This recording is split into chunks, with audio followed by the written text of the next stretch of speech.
Cancer کا علاج ہے. اور میں نے آج بھی ایک صاحب آئے تھے, میں بتا رہا تھا کہ میرا تجربہ 31 سال کا ہے حضرت والا سے ملنے کے بعد, 32 سال کا, کہ ہیروئن, چرس, شراب, بھنگ, آئس, افیوم, شیشہ یہ چھوڑنا آسان, موبائل چھوڑنا آسان نہیں ہے.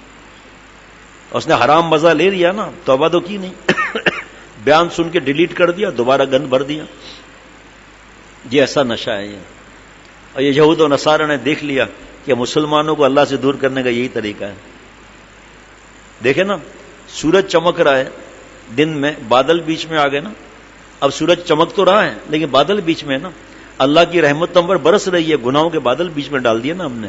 وہ ہٹیں تو رزق کی برکت ہوگی نا.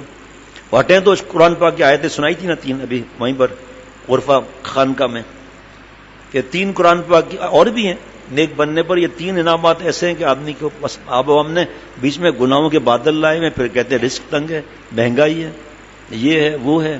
مولانا عبید اللہ خالد صاحب تشریف لائے تھے جہاں جامعہ فاروقیہ کے محتمم صاحب, چند مہینے پہلے آتے رہتے ہیں, نصیحت کرتے ہیں. فرمایا کہ 5 افراد گھر کے ہیں, 4 روز لڑ رہے ہیں مہنگائی مہنگائی, روز لڑائی مہنگائی مہنگائی. فرمایا یہ بتائیں کہ آج مدرسے میں کتنے طلباء ہیں, جامعہ فاروقیہ میں کتنے طلباء ہیں, دارالعلوم کورنگی میں کتنے طلباء ہیں, بندوری ٹاؤن میں کتنے طلباء ہیں. کبھی مہنگائی کا نعرہ سنا؟ ان کے کھانے کا, دواؤں کا, آپریشن تک کا کیسے اللہ انتظام کرا رہے ہیں. اللہ سب کی حفاظت فرمائے.